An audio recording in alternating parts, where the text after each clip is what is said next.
Magandang gabi, mga kasirin. At nandito na naman tayo para sa isang kwento na tiyak magpapakilig, magpapaisip, at magpapahanggang hating gabi na gigil sa inyong puso.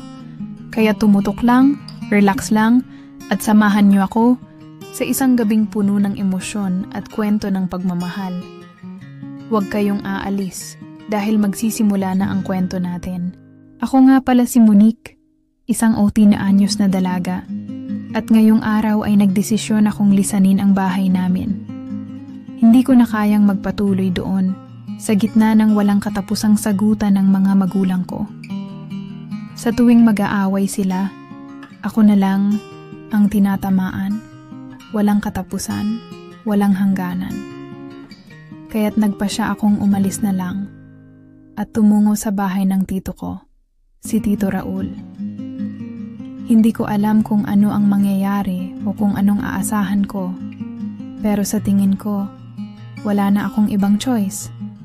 Habang naglalakad ako patungo sa bahay nila, nararamdaman ko ang bigat sa dibdib ko.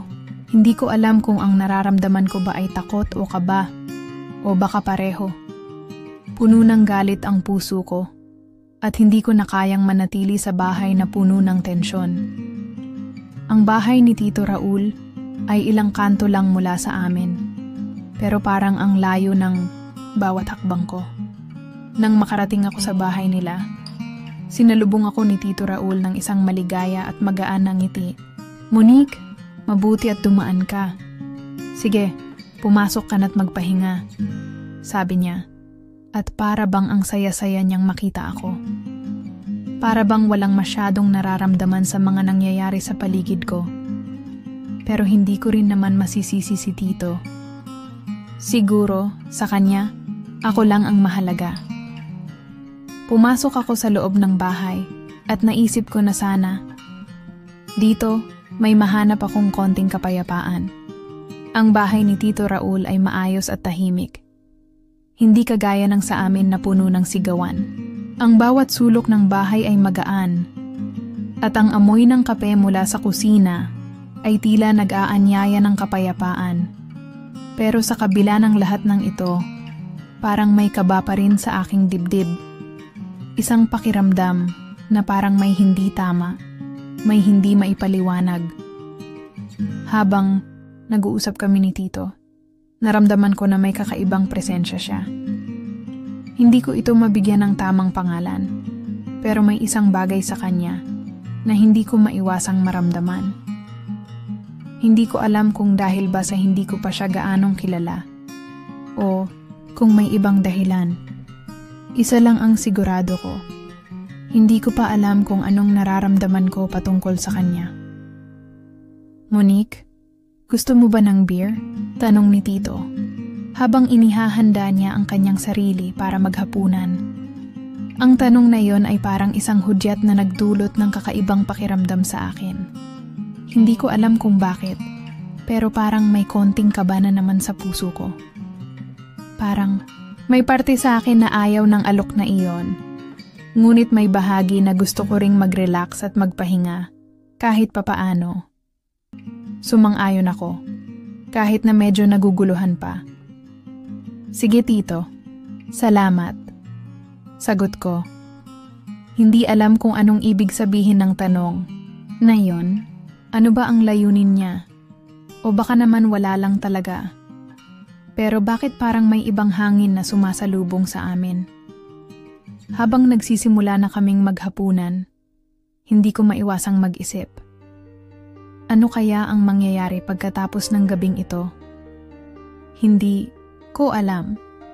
Pero tila may isang malaking desisyon na kailangang gawin. Habang nag-uusap sila, nakakaramdam siya ng hindi pangkaraniwan na saya sa bawat salita ni Tito. Hindi ito gaya ng normal nilang pag-uusap. Ang mga mata ni Tito Raul ay hindi maiwasang lumingon sa kanya ng mas matagal kaysa sa karaniwan. Ngunit, hindi niya ito pinansin. Lumingon lang siya sa paligid. Naguguluhan sa kanyang nararamdaman. May isang kakaibang init na nararamdaman siya sa bawat titig ni Tito. At tila ba hindi niya kayang itago ang sarili mula dito. "Monique, Mukhang matagal na kitang hindi nakikita, sabi ni Tito Raul. Tila may mga alaalang nagbabalik sa kanyang isip. Pwede ba kitang tanungin ng isang bagay? Tanong niya habang patuloy sa pag-inom ng beer. Medyo napatigil si Monique sa narinig. Anong tanong, Tito? Sagot ni Monique, medyo napapaamo ang takot na nararamdaman. Pero sa kabila ng lahat ng iyon, may isang bagay sa mata ni Tito Raul na nagsasabi ng hindi pangkaraniwan. Habang dumadaan ang gabi, ang masalimuot na pakiramdam ni Monique ay tumitindi. Hindi niya ito masabi, pero ang bawat tingin ni Tito, ang bawat salitang binibitawan nito, ay nagiiwan ng hindi maipaliwanag na epekto sa kanya. Sobrang dilim ng gabi at ang tila masalimuot na epekto ng bawat patak ng ulan na naririnig mula sa bintana ay nakakapagpatindi ng kaba sa puso ni Monique. Hinahanap niya ang mga salitang sasabihin, ngunit parang ang mga bibig niya ay napako sa takot. Hindi niya maintindihan kung anong nararamdaman. May isang bahagi ng kanyang katawan na nagsasabing magtago, at may isa naman na nagsasabing magpatuloy at alamin kung anong mayroong lihim sa mga mata ni Tito. Maganda dito, Tito, sabi ni Monique, ngunit parang hindi sapat na sagot ito. Sinasadyang iniwasan niya ang mga mata ni Tito, ngunit hindi na niya kayang magpatuloy pa sa pagpapanggap na normal ang lahat. Ang bawat galaw ni Tito ay may epekto, at ang bawat titig niya ay nakakarating sa kanyang puso. Naramdaman niya ang malamig na simoy ng hangin na dumaan mula sa bintana, ngunit parang hindi ito makakatalo sa init na bumabalot sa pagitan nilang dalawa. Ang kalmado ng gabi, ang tahimik na paligid, at ang patuloy na pagbuhos ng ulan sa labas ay tila nagbibigay ng dagdag na timbang sa atmosphere na nagiging masakit na sa kanyang dibdib. Humilig siya ng kaunti sa sofa, ngunit hindi pa rin siya makapagsalita ng maliwanag. Parang ang bawat sandali ay nagsisilibing pagdapo ng mga alon na gustong isalaysay ang mga nararamdaman ng katawan at puso. Ngunit ang katawan niya ay tila naguguluhan sa mga huling tingin ni Tito. At pagkatapos ng ilang saglit na katahimikan, humarap si Tito Raul sa kanya at tinanong, "Ano bang hinahanap mo, Monique? Ano bang gusto mong mangyari?" Tila ba sinasadyang itanong ang bagay na hindi niya kayang sagutin. Tinutok ni Tito Raul ang kanyang mata kay Monique, at sa bawat saglit, parang ang bawat tanong ay may kasunod na hindi inaasahang tugon. Parang may mga puwersang naglalaban sa dibdib ni Monique. Gusto niyang magsalita, ngunit tila ba ang kanyang mga labi ay nahirapan magsalita. Ang bigat ng tanong na iyon ay tumatak sa kanyang isipan, at ang hangin sa kwarto ay tila bumigat ng husto. Ang unang pagkabigla ay ang gising ni Monique sa isang tahimik na umaga. Hindi niya na maalala kung paano siya nakatulog. Inisip niyang baka nahulog siya sa labis na pagod mula sa mga nangyari noong gabi. Ang pakiramdam na parang ang bawat nangyari ay isang panaginip na hindi pa kayang tanggapin ng kanyang isipan. Paglingon niya sa paligid, nakita niyang wala na si Tito Raul. Walang anuman kundi ang tahimik na paligid ng bahay. Ang mga sinag ng araw ay dumadapo sa mga kurtina, pinapalabas ang ganda ng bawat sulok ng bahay. Ngunit para kay Monique, parang wala siyang makitang kasiyahan sa mga mata ng araw na iyon. Ang mga alaala ng kagabi ay patuloy na bumabalik sa kanya. Ang bawat pagtingin ni Tito, ang mga salitang may kahulugan, at ang bigat na naramdaman niya sa mga gabing iyon. Habang tinitingnan niya ang mga alaalang naiwan mula sa nakaraang gabi, napansin ni Monique ang isang piraso ng papel na nakasulat ng kamay. "Nandyan ako kung kailangan mo," ang nakasulat sa note na iniwan ni Tito. Ang simpleng mensaheng iyon ay nagbigay sa kanya ng halo-halong emosyon, takot at, sa hindi malamang dahilan, kasiyahan. Hindi niya alam kung anong pakiramdam ang higit niyang nararamdaman ang takot na baka may ibig sabihin ang mga salitang iyon o ang kaakit-akit na pagnanais na naramdaman niya nang basahin ito. Para bang may isang puwersang humihila sa kanya patungo sa mga ito at ang puso niya ay nag-aatubiling sundin ito. Ngunit may isang bahagi ng kanya na ayaw magsalita, ayaw gumalaw, at gustong magpahinga mula sa mga nararamdamang kalituhan. Habang iniisip niya ang nangyari, nagsimula siyang magtaka kung ano nga ba ang nangyari. Totoo ba yun?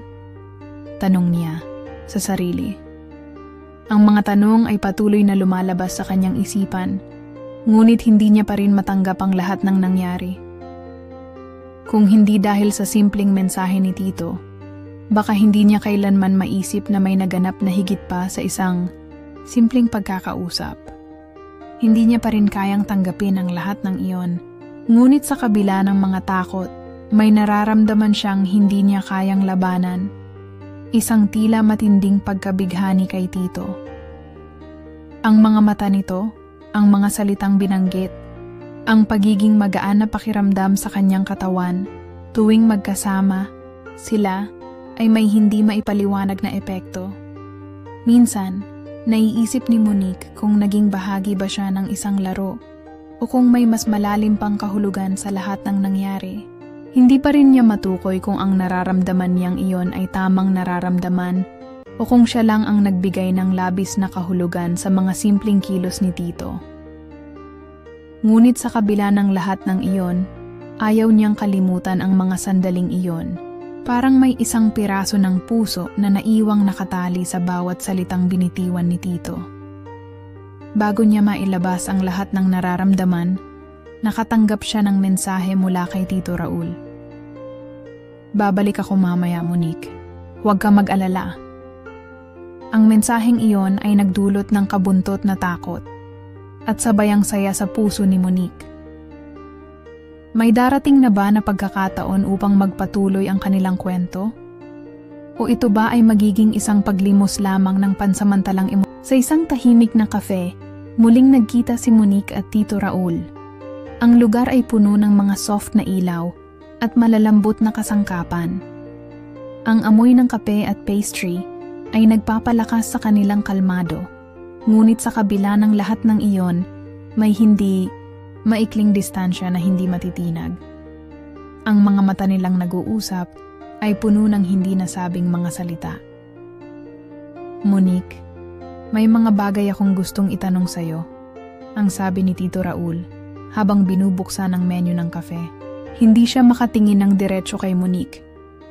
Ang mga tanong na nais niyang itanong ay tila umaaligid sa kanyang isipan, ngunit ayaw niyang magmukhang pabigla o magpadalos-dalos. Nakangiti si Monique, ngunit sa kanyang mga mata ay may sumisibol na isang uri ng kalungkutan.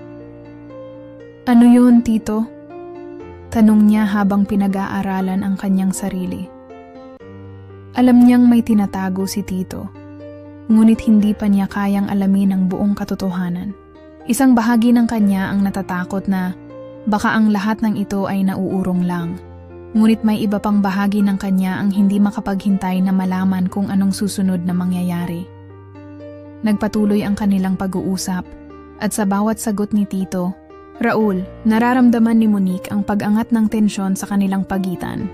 Naramdaman niyang parang ang bawat galaw, bawat tunog, bawat salita ay parang may kahulugan, isang uri ng larong ipinaglalabanan ng mga damdamin. Hindi ko alam kung anong nararamdaman ko, Tito. Aniya, unti-unti nang napapaamo ang sarili sa katotohanan. Pero baka gusto ko pa. Hindi na siya makapaghintay na aminin ang nararamdaman na patuloy na bumabalot sa kanya. Ang mga tanong ay tila umabot na sa punto ng hindi na maiiwasan. Bakit nga ba ganito ang nararamdaman niya? Ano ba ang dapat niyang gawin? O baka naman, ito na ang pagkakataon na may mangyaring higit pa sa pag-usap lamang. Si Tito Raul, tila naguguluhan din sa mga nararamdaman. Isang malalim na buntong hininga ang pinakawalan niya bago nagsalita. Hindi ako naghahanap ng seryosong relasyon, Monique. Ang sagot niya, na may kaunting kaba sa kanyang tinig. Pero magaan ang pakiramdam ko sa'yo. Ano sa tingin mo? Ang mga salitang iyon ay tila mga luhang hindi makabasag. Sa kabila ng kaswal na tono ni Tito, may bigat na nararamdaman si Monique sa loob ng kanyang dibdib. Ano ang ibig sabihin ng mga salitang iyon? Puno ng kabuntot na katanungan ang kanyang isipan, ngunit hindi niya alam kung anong direksyon ang tatahakin ng kanilang kwento. Ang gabi ay umabot sa isang makulay na party na puno ng musika at saya. Ngunit sa kabila ng mga tao at mga tunog, si Monique at Tito Raul ay parang nasa isang ibang mundo. Ang bawat tingin ni Tito Raul ay puno ng sigla at misteryo, at sa bawat saglit ng kanilang pagkikita, ang tensyon sa pagitan nila ay tumitindi. Hindi na nila kayang itago ang unti-unting lumalakas na koneksyon. Habang nagsasayawan, hindi mapigilan ni Monique ang mga nararamdaman. Ang katawan ni Tito Raul na malapit sa kanya, ang amoy ng pabango nito, at ang init ng katawan nila habang magkatabi. Tila ba nagiging isang laro ang kanilang mga galaw, ngunit isang laro na puno ng hindi maipaliwanag na akit at pananabik. Parang, hindi ko kayang magpigil, wika ni Monique. Ang tinig niya ay mabigat sa mga hindi nasabing saloobin. Ang kanyang mga mata ay nakatuon sa mga mata ni Tito. At sa mga sandaling iyon, alam niyang wala nang makakapigil sa kanilang nararamdaman. Pero may isang bahagi pa ng kanyang puso na natatakot. Hindi niya matanggap kung anong klaseng koneksyon meron sila. Hindi pa ba ito sapat para magpatuloy? O baka nga, may mga bagay na mas delikado sa kanilang sitwasyon.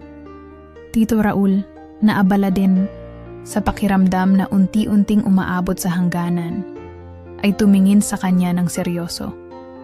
Ang bawat salitang binibigkas ni Tito ay may kabuntot na bigat at desisyon. "Huwag natin gawing madali, Monique," sabi niya. Ang mga mata nito ay naglalaman ng mga hindi pa kayang isiwalat na emosyon. Bago nila magawa ang susunod na hakbang, ang isang tingin ni Tito Raul ay nagpahinto sa kanya. Ang mata ni Tito ay puno ng mga saloobin, at ang hangin sa paligid ay tila nagiging mabigat. Hindi nila kayang takasan ang mga nararamdaman, ngunit ang takot ng mga hindi pa nasabi ay tumitimbang sa kanilang mga balikat. Ano ba talaga ang ibig sabihin ng mga salitang iyon? Pagdating ni Monique sa bahay ni Tito Raul, napansin niyang parang may ibang aura sa kanyang tito ngayon. Mas seryoso, mas tahimik. Wala na ang mga biro at pag-aalasikaso. Nasa harapan siya ng isang tunay na usapan. Ang mga mata ni Tito Raul ay naglalaman ng mga tanong. Ngunit may isang tahimik na pasya na sumasapaw sa lahat ng iyon. Si Monique, habang nakatayo sa harap ni Tito, ay damang-dama ang bigat sa kanyang dibdib. "Tito, may gusto akong sabihin." Nagsimula siya. Ang boses ay bahagyang nanginginig. Hindi ko alam kung paano, pero gusto ko ng higit pa. Ang mga salitang iyon ay parang isang sigaw na hindi na kayang pigilan pa ni Monique. Dahan-dahan niyang inilabas ang mga damdamin na matagal nang nakakulong sa kanyang puso. Hindi na niya kayang itago pa ang kagustuhan na magsimula ng isang relasyon, ngunit takot siya sa mga komplikasyon na maaaring idulot nito. Takot siya sa mga pagbabago at sa mga bagay na maaaring mawala kung sila ay magtulungan. Ang kanilang koneksyon ay tila isang laro ng apoy na hindi kayang hawakan ng walang sakripisyo. Si Tito Raul, bagaman nakayuko at tila nag-iisip, ay hindi rin nakapagpigil. "Monique, ang damdamin ko sa'yo, hindi ko alam kung anong ibig sabihin. Hindi ako sigurado sa sarili ko," sabi niya. Ang boses nito ay halatang puno ng kalituhan. Ang hirap kasing magsimula ng isang bagay na hindi ko kayang itaguyod. Naramdaman, Ni Monique ang sakit sa puso ng tito niya na parang may isang mabigat na pasanin sa kanyang kalooban. Hindi niya alam kung paano maghihiwalay ang mga salubin ni tito. Gusto niya, ngunit may alinlangan at takot sa mga mata nito. Habang nagsasalita, si tito, nakatingin si Monique sa kanya na para bang naghahanap ng sagot sa kanyang mga mata. Ang mga sagot na hindi kayang sabihin ng mga salitang binibitawan nila. Hindi ko alam kung anong magiging resulta nito, sabi ni tito. Ang tono ng kanyang boses ay mas malambot kaysa sa mga nakaraang gabi. Pero hindi ko kayang ipagwalang bahala ang nararamdaman ko para sa'yo. Bumangon si Tito Raul at lumapit kay Monique. Ang kanyang mga mata ay puno ng pagsisisi at pagnanasa, ngunit mayroon ding takot. Hinalikan siya sa noo at iniwas ang kanyang tingin. Monique, hindi ko kayang pangakuan ka ng kahit anuman. Pero alam ko, hindi kita kayang mawala. Ang mga salitang iyon ay nag-iwan ng malalim na pagkabigla sa puso ni Monique. Hindi na siya sigurado kung anong ibig sabihin ng lahat ng iyon. Ngunit may isang bagay sa kanyang dibdib na nagsasabing hindi pa tapos ang kanilang kwento. Pagdating ni Monique sa bahay ni Tito Raul, napansin niyang parang may ibang aura sa kanyang tito ngayon. Mas seryoso, mas tahimik. Wala na ang mga biro at pag-aalasikaso. Nasa harapan siya ng isang tunay na usapan. Ang mga mata ni Tito Raul ay naglalaman ng mga tanong, ngunit may isang tahimik na pasya na sumasapaw sa lahat ng iyon. Si Monique, habang nakatayo sa harap ni Tito, ay damang-dama ang bigat sa kanyang dibdib. Tito, may gusto akong sabihin. Nagsimula siya. Ang boses ay bahagyang nanginginig. Hindi ko alam kung paano, pero gusto ko ng higit pa. Ang mga salitang iyon ay parang isang sigaw na hindi na kayang pigilan pa ni Monique. Dahan-dahan niyang inilabas ang mga damdamin na matagal nang nakakulong sa kanyang puso. Hindi na niya kayang itago pa ang kagustuhan na magsimula ng isang relasyon. Ngunit takot siya sa mga komplikasyon na maaaring idulot nito. Takot siya sa mga pagbabago at sa mga bagay na maaaring mawala kung sila ay magtulungan. Ang kanilang koneksyon ay tila isang laro ng apoy na hindi kayang hawakan ng walang sakripisyo. Si Tito Raul, bagaman nakayuko at tila nag-iisip, ay hindi rin nakapagpigil. Monique, ang damdamin ko sa'yo. Hindi ko alam kung anong ibig sabihin. Hindi ako sigurado sa sarili ko, sabi niya. Ang boses nito ay halatang puno ng kalituhan. Ang hirap kasing magsimula ng isang bagay na hindi ko kayang itaguyod. Naramdaman ni Monique ang sakit sa puso ng tito niya, na parang may isang mabigat na pasanin sa kanyang kalooban. Hindi niya alam kung paano maghihiwalay ang mga saloobin ni tito. Gusto niya, ngunit may alinlangan at takot sa mga mata nito. Habang nagsasalita, si tito, nakatingin si Monique sa kanya na para bang naghahanap ng sagot sa kanyang mga mata. Ang mga sagot na hindi kayang sabihin ng mga salitang binibitawan nila. Hindi ko alam kung anong magiging resulta nito, sabi ni Tito. Ang tono ng kanyang boses ay mas malambot kaysa sa mga nakaraang gabi. Pero hindi ko kayang ipagwalang bahala ang nararamdaman ko para sa'yo. Cliffhanger. Bumangon si Tito Raul at lumapit kay Monique. Ang kanyang mga mata ay puno ng pagsisisi at pagnanasa, ngunit mayroon ding takot. Hinalikan siya sa noo at iniwas ang kanyang tingin. Monique, hindi ko kayang pangakuan ka ng kahit anuman, pero alam ko, hindi kita kayang mawala. Ang mga salitang iyon ay nag-iwan ng malalim na pagkabigla sa puso ni Monique. Hindi na siya sigurado kung anong ibig sabihin ng lahat ng iyon, ngunit may isang bagay sa kanyang dibdib na nagsasabing hindi pa tapos ang kanilang kwento. Matapos ang ilang linggong magkasama, nagsimula ng mawalan ng kontrol ang kanilang damdamin. Hindi na nila kayang pigilan ng matinding pagnanasa na paulit-ulit nilang nararamdaman sa isa't isa. Ang mga tanong, takot at pagdududa ay nagsimulang maglaho habang tinatalo sila ng pagkahulog sa isang malalim na pagkakaakit. Isang gabi, nagdesisyon si Monique na magstay na lang sa bahay ni Tito Raul. Habang ang kanyang mga magulang ay naglalakbay, nagkaroon sila ng pagkakataon na magkasama, walang nakikialam. Lahat ng hindi nasabi, lahat ng hindi napag-usapan natuntun nila sa isang sulyap ng mata. Nakita ko na hindi ko kayang magtago pa. Ang pabulong na sabi ni Tito Raul habang hinihimas ang buhok ni Monique. Gusto ko ng higit pa sa lahat ng ito. Ngunit habang nagsasalita si Tito Raul, parang isang magkasunod na kidlat na dumaan sa katawan ni Monique. Isang matinding sensasyon ng init at takot ang sumik sa kanya. Tito, hindi ko na kayang itanggi. Dahil hindi nila kayang kontrolin ang kanilang sarili, nagpatuloy ang kanilang pisikal na koneksyon. Naramdaman nila ang init ng bawat galaw ng katawan. At parang isang matinding alon na bumangon sa kanilang mga puso.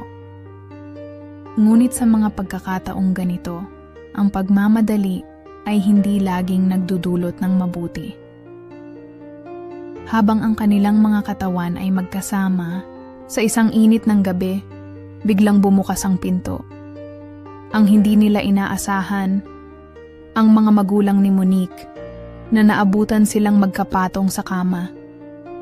Isang matinding katahimikan ang bumangon sa kwarto.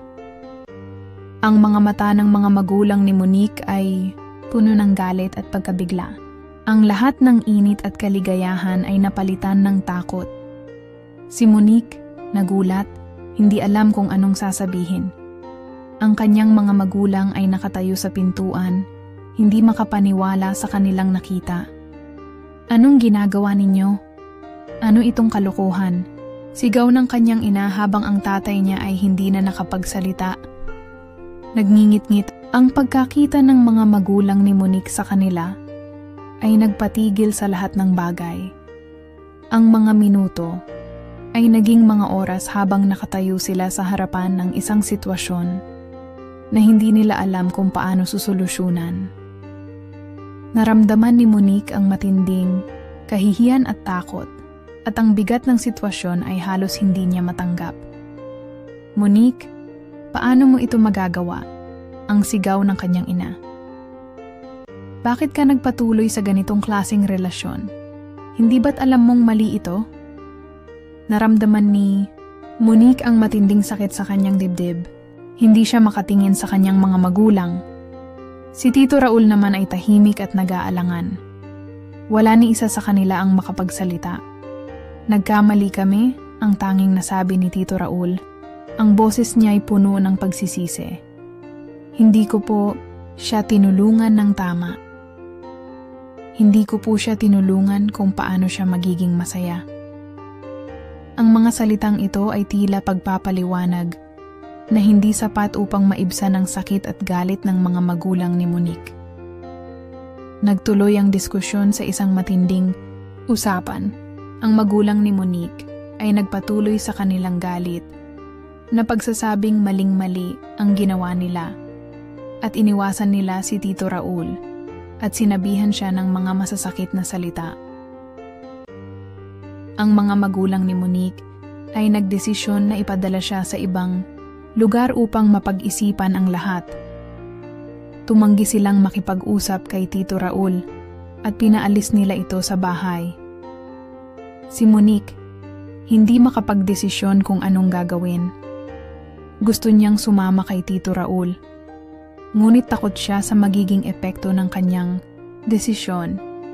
Tila yata naiwan siya sa isang matinding alon ng emosyon. Si Monique ay naiwan sa kanyang kwarto. Hindi na alam kung ano ang susunod na hakbang. Ngunit sa isang banda, alam niyang hindi siya kayang pigilin ni Tito Raul. Ang puso niya, kahit magulo at puno ng takot, ay alam niyang may bahagi pa ring naglalaban para sa pagmamahal na naisin niya. Habang nag-iisip si Monique, nakita niyang nag-text si Tito Raul. "Huwag mong gawing magulo ang buhay mo dahil sa amin. Mahal kita, Monique. Ngunit kailangan mong magdesisyon para sa sarili mo."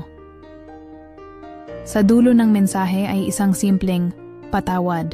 Sa huling pagkakataon, iniisip ni Monique kung handa na ba siyang sumunod sa isang hindi inaasahang daan. Ang sumunod sa sarili niyang puso, o ang sundin ang kanyang mga magulang at ang kanilang mga inaasahan. Ang kanyang desisyon ay magsasabi kung paano magwawakas ang kanilang kwento, kung sila ba'y magpapatuloy sa hirap at ligaya o maghihiwalay na lang ng walang kasiguruhan. Isang araw ng pagpapasya kung saan si Monique ay hinarap ang mga kasalanan at kahinaan niya at nagdesisyon kung paano magpapatuloy ang kanyang buhay. Ang araw na sumunod ay puno ng matinding tensyon at paghihirap.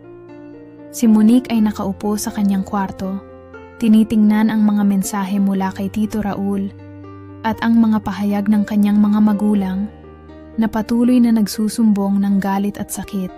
Ang lahat ng mga tanong na hindi pa nasasagot ay naglalaban sa kanyang isipan. Ano ba ang tunay na kahulugan ng pagmamahal? At paano niya dapat itama ang mga pagkakamali? Gabi na nang dumating ang kanyang mga magulang mula sa isang mahabang araw ng pag-iwas sa kanya. Hindi sila nakipag-usap sa kanya, ngunit nang makita siyang mag-isa, nakiusap ang kanyang ina na mag-usap sila. "Monique, anak, naiintindihan namin na may mga bagay na hindi madaling kontrolin. Alam namin na maraming bagay ang hindi mo pa kayang ipaliwanag. Ngunit kailangan mong malaman na hindi lang ang sarili mo ang apektado dito," sabi ng kanyang ina. Ang mga mata ay puno ng kalungkutan. "Alam namin na may mga pagkukulang kami sa pagpapalaki sa'yo, pero sana'y matutunan mong mag-isip bago gumawa ng desisyon." Napaisip si Monique at habang pinapakinggan ng kanyang ina, naramdaman niyang may isang bahagi ng kanyang puso na nagmamahal pa sa kanyang pamilya, ngunit mayroong bahagi na nahulog na sa isang relasyon na hindi niya inasahan. Ang pakiramdam ng kasalanan ay nagsimula na ring magbabadya. Sa kabila ng lahat ng galit at pagkabigo ng kanyang mga magulang, hindi na kayang pigilin ni Monique ang kanyang nararamdaman kay Tito Raul. Alam niyang may mga pagkakamali sila, ngunit sa kabila ng lahat ng ito, may isang bagay sa kanyang puso ang nag-udyok sa kanya upang tanggapin ang mga nararamdaman niya. Habang magkasama sila ni Tito Raul sa isang tahimik na kanto ng bahay, nag-usap sila ng masinsinan. "Tito, hindi ko alam kung anong nangyari, pero hindi ko kayang itanggi ang nararamdaman ko. Ang mga magulang ko ay galit sa akin, pero hindi ko kayang balewalain ang lahat ng nangyari sa atin." Tito Raul, na puno ng pasensya at pag-unawa, ay hinawakan siya sa kamay at nagsabi, "Monique, may mga bagay na hindi natin kayang baguhin. Ang mahalaga, alam nating pareho ang nararamdaman natin. Kung anuman ang mangyari, magkasama tayong kakayanin ito." Sa puntong iyon, napagtanto ni Monique na hindi lahat ng desisyon ay madali at hindi lahat ng hakbang ay tama sa mata ng ibang tao. Ngunit alam niyang ang pagmamahal na nararamdaman nila ay hindi pwedeng itanggi o kalimutan. Nang gabing iyon, nagdesisyon siyang mag-usap muli sa kanyang mga magulang. Sa isang tahimik na kwarto, nagsimula silang mag-ayos. "Alam ko, Monique, na maraming pagkakamali. Ngunit ang pinakamahalaga ay ang pagtanggap. Kung mahal mo siya, tanggapin mo na lamang ang mga resulta," sabi ng kanyang ina. "Ang magulang mo lang ang naroroon para sa'yo. At hindi mo kami pwedeng gawing dahilan para magtakip ng mga pagkukulang." Nang matapos ang pag-uusap, si Monique ay nagpasya. Hindi ito magiging madali, ngunit wala nang ibang pagkakataon para magpatuloy sa paghanap ng pagmamahal at pagpapatawad para sa kanya at sa mga mahal sa buhay. Kung anuman ang mangyari, siya ay magpapatawad at magsisimula ng bago. Habang naglalakad si Monique papunta sa bahay ng Tito Raul, dala ang pusong puno ng pangarap at pangako. Alam niyang magsisimula siya ng isang bagong kabanata sa kanyang buhay. Ang lahat ng nangyari, ang mga pagkakamali, ang kaligayahan, ang sakit, ay bahagi na ng kanyang paglago. Ang pagmamahal ay hindi laging tama, pero ito ang magtuturo sa atin kung paano mamuhay. Bulong ni Monique sa sarili habang ang puso niya ay puno ng tapang. Si Monique ay nagsimula ng isang bagong buhay. Isang buhay na puno ng pagmamahal na hindi natatakot sa mga pagsubok. Isang buhay na handang magsimula muli. At ayan, mga kasirin, tapos na naman ang isang gabi ng kwentuhan at emosyon. Sana ay may natutunan kayo at may nahanap na bagong perspektibo sa mga kwento natin ngayon. Maraming salamat sa pagtangkilik at tandaan, kahit anuman ang pinagdadaanan mo, nandito lang kami para makinig. Hanggang sa susunod na episode, mga kasirin, mag-ingat at laging tandaan, love yourself, love others, at love life. Good night.